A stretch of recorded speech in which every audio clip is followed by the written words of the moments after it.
You are listening to The Memory Keeper by Evan Vaile. Chapter 12. When the mind-shattering roar had subsided and the floor had ceased to shake, those in the central control room of the program blinked back the darkness and nervously began to stand up. The director clandestinely crawled out from beneath the large table in the center of the room, thankful that the sudden night had concealed his abject terror from the other officers and engineers. It was when the lights had gone out that he had really started to panic. He brushed off his pants and felt his old, reliable disdain returning. With the return of the silence came some sense of security, and they all began to breathe more easily. "Everybody all right?" one of the engineers inquired into the dark. There were murmurs of assent from the 6 others in the room before everyone began talking at the same time. "What the hell just happened?" an officer asked. "I don't know," another replied. "The computers are down," a third man said helpfully. "It sounded like a bomb," somebody suggested. "In this facility or in the subway above?" the officer asked. "How could it be in this facility?" came the reply. "Nobody even knows it exists." "Sounded high," an engineer remarked. "Sounded like the subway." "You think a terrorist bomb in the subway?" an alarmed voice asked. The senior officer changed tack. "If the computers are down, will the security system still be running?" he queried, trying to keep his voice calm. "I thought they designed this place to withstand that sort of thing," another officer stated. "Everything but a direct hit," the first officer said. "Isn't that what the engineers always say?" "It's not a design spec. They're covering their asses, that's why they say it," the other officer replied sarcastically. "Maybe a plane crashed directly overhead," a different officer volunteered. "Like 9/11. The senior officer shook his head in the dark. "Too far-fetched," he said. "More likely an earthquake." "Melbourne never has earthquakes worth mentioning," an engineer said. "Because we're below ground, we're closer to the epicenter. The severity will be greater." "Surely the engineers thought of that when they designed this place," an officer grunted. "Everything but a direct hit, right?" Another scoffed. "Backup systems should be kicking in," an engineer remarked. "We'll have the lights on in a few moments." "Shut up, people! Shut up!" the director screamed. In the darkness, the others turned and stared in the direction of the angry outburst. "First things first, let's get some light in here. We can't work like this. Bob, the torches, now." The engineer groped his way across the room to the steel cabinet opposite the door. There was the scratching sound of steel on steel as he opened the cabinet door, and then he clicked on a torch beam, cutting through the gloom. The control room appeared significantly less commanding in utter darkness, and with all of its systems down, he mused. Moving back to the group, he handed them each a torch. The bright lights pushed back the blackness, but not the concern in everyone's eyes. "Now," the director continued, "could someone tell me what the heck just happened?" "It looks like we've lost mains power and lighting," the bearded engineer Bob volunteered. "I can see that much," the director replied, waving the torch in the engineer's face. "Why have we not got any backup power?" Out of long habit, the engineer stooped to consult his computer monitor, forgetting that they were inoperative. Feeling a little foolish, he rose again and said, "Backup should be running. The system is designed so that any interruption to mains results in an immediate switch to the redundancy systems. There are 3 backup generators. They can't all have failed." "Perhaps the safety switches were tripped on this level," the other engineer suggested. "The rest of the facility is probably running fine on backup." "Right," Bob agreed. "I'm really not feeling very comfortable at the moment, gentlemen," the director growled. "I'm hearing the words perhaps and probably altogether too much. Without the computers up and running, we can't tell for sure. We'll have to go and do a visual check on each level," the engineer explained. "Christ!" the director screamed. "Before anyone goes anywhere, let's have a think about what that enormous explosion was, eh?" "It sounded big," one of the officers said. "No shit," another added. "I could feel the room vibrating all the way up through my bones." "Maybe we should be feeling lucky right now," the third man suggested. "Whatever it was, might have taken Ratboy out." "What?" came the reply. "He probably caused it. He was right there." "How could he have caused an explosion of that size?" the first officer said skeptically. "All he had was a body and a blunt knife." The other man shrugged and replied, "Perhaps he managed to manufacture a bomb in here that we don't know about." "Impossible," the officer retorted. "I think you ought to give these inmates a little more credit. They might be crazy, but they aren't stupid." Yeah, but they aren't too smart either.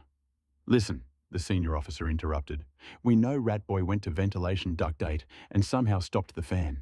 Maybe he hopped through the fan blades and squeezed the body through the bars and onto the train tracks. So? Bob asked.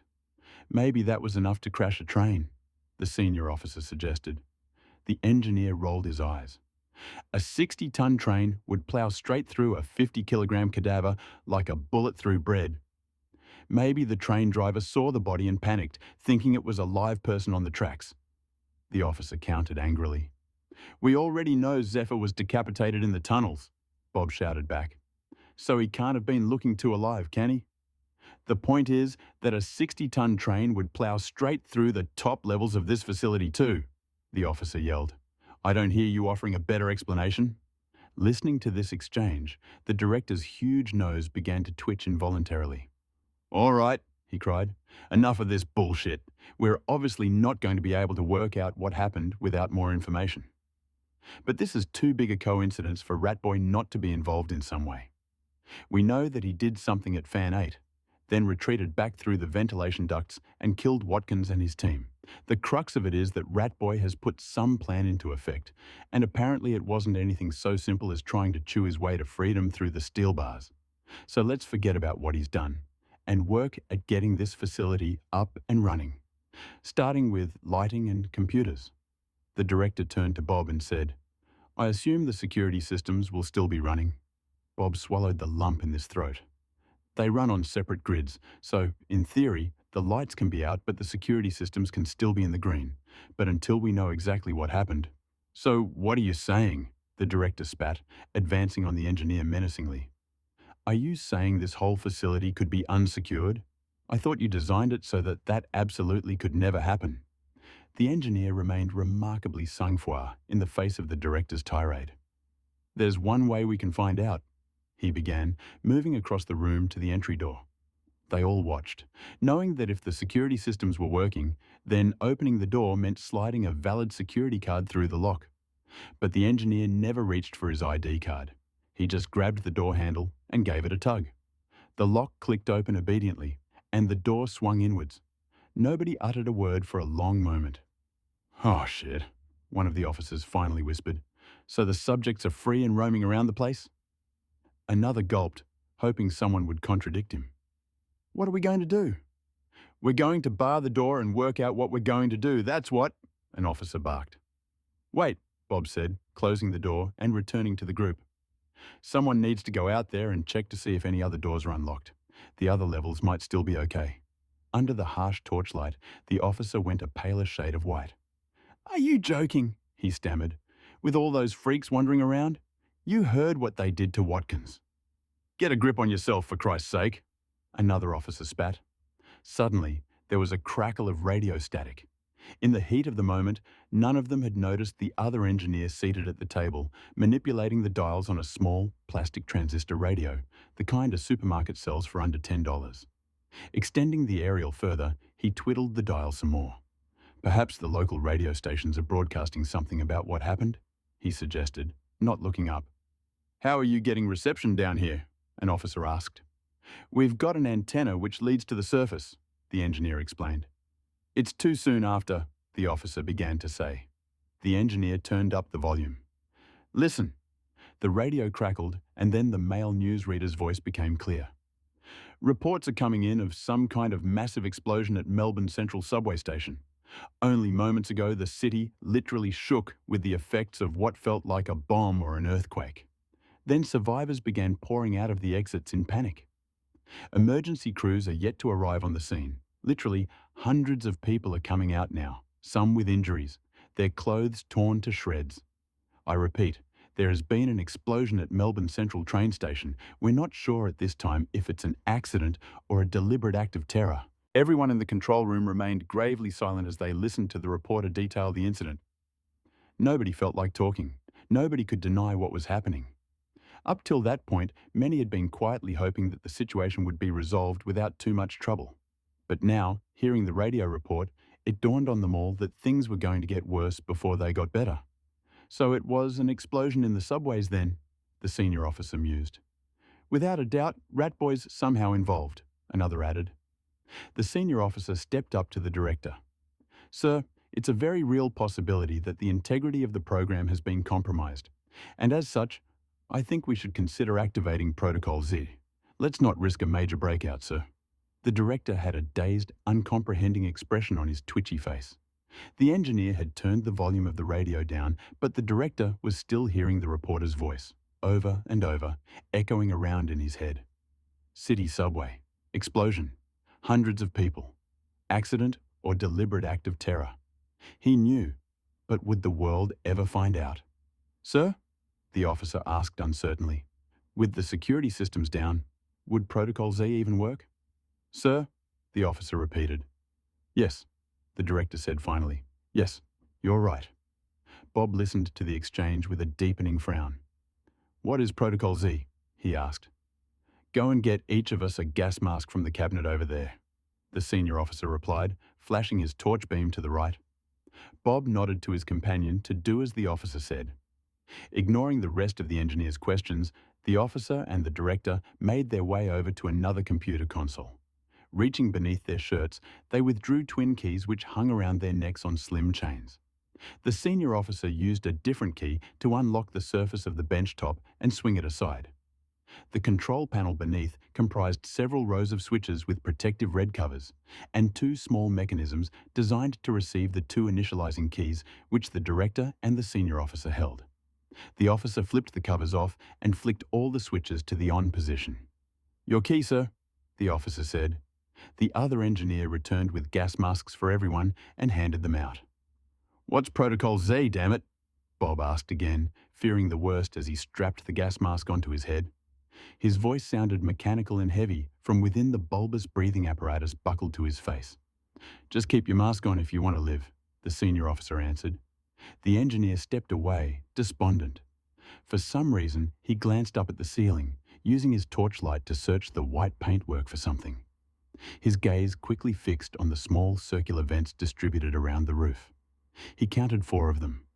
They weren't ventilation, he knew, and he had never seen them on any of the plans for the facility. Now, with a burgeoning horror, he understood their deadly purpose. Protocol Z is the program's final failsafe, the senior officer said. He had inserted his key into the device and was poised to turn it. It's a lethal gas vented into every room in the facility. It kills within 15 seconds of inhalation. Nothing can survive.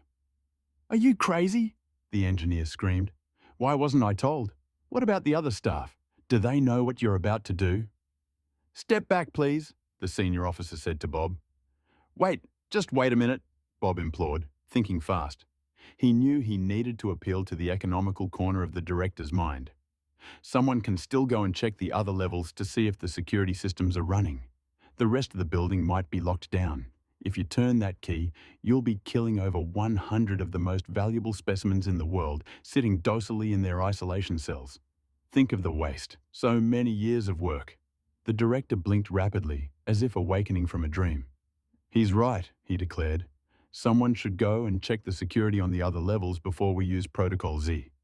Sir, the senior officer said, we should use this opportunity while we have it. Now. No, the director said firmly. The program might still be viable. If we kill the subjects using Protocol Z, we can't complete our genetic testing. Well, who's going out there? One of the other officers cried. It's not going to be me. Are you kidding? With those nutbars loose, you can count me out. I say we gas the place and pick up the pieces afterwards. The crazy bastards deserve it anyway. He's the idiot who designed the system, he added, pointing an accusing finger at Bob. If anyone's going out, it should be him. Bob nodded. He knew it would be this way. Don't worry, I'll go. The frantic officer peered at him, trying to catch him in his lie. But when Bob said nothing more, the officer muttered, Well, good then. Bob lifted his face mask off and left it on the bench. His engineering companion went back to the cabinet. Inside were orderly racks of radios and shotguns and body armor arranged neatly on coat hangers. The engineer selected a pump-action shotgun and loaded it with cartridges. He also securely strapped another flashlight to the barrel of the shotgun using solid black electrical tape. Then he picked a pair of radios up and tuned them to the same channel, one for Bob and one for himself. he began, as he handed the equipment to Bob. "They need you here, in case the power comes on while I'm away," Bob said. "You ever used one of those before?" an officer asked, indicating the shotgun. "No, but I understand the principle," Bob said. "Which way will you go?" the director inquired. "I'll take the J32 stairwell up to level 7, and if security's okay there, all the way up to the top by the same stairwell," Bob explained. Bob flicked on the flashlight strapped to the barrel of his shotgun and opened the door. There was something about the clean, crisp sound of that lock clicking open that sent shivers down everyone's spines. He stuck his head out the door and shone the barrel of the shotgun around. In the darkness of the corridor beyond, nothing moved or made a sound. With a deep breath, he stepped out, closed the door behind him, and began to sneak along with the weapon held high, directing the light into the blackness. The facility had never felt so far underground before. Without the comforting hum of the air conditioning, the corridor was deathly silent. It would be so easy to get trapped down here and lost forever, he thought to himself, as he carefully placed one foot ahead of another. The program had been such a boon for his career. Its every corridor and cell, his shining creation. Now, it felt like his tomb. When he arrived at the stairwell, he pointed the torchlight up to the landing, but saw nothing. So far so good, he thought, and plucked the radio out of his pocket. "I'm heading up the stairwell now," he whispered into the speaker. "No sign of anyone yet. Over." In the control room, the other engineer pressed the send button on his radio. "Okay, Bob." Then, to the others, he added, "He's at the stairwell." The 6 stood around silently, their torches all pointed at the radio in the engineer's hands. After several minutes of radio silence, they began to shuffle to and fro anxiously. In the director's sweaty grip was the Protocol Z key, and he fingered it, his nose twitching again. Perhaps he should have taken his senior officer's advice and used the key. There was another hiss of static from the radio, and the engineer pressed the send button. "Bob," he said. "Bob?" That is the end of this chapter. To listen to the next chapter on YouTube or to purchase the digital ebook from Amazon, see the links in the description.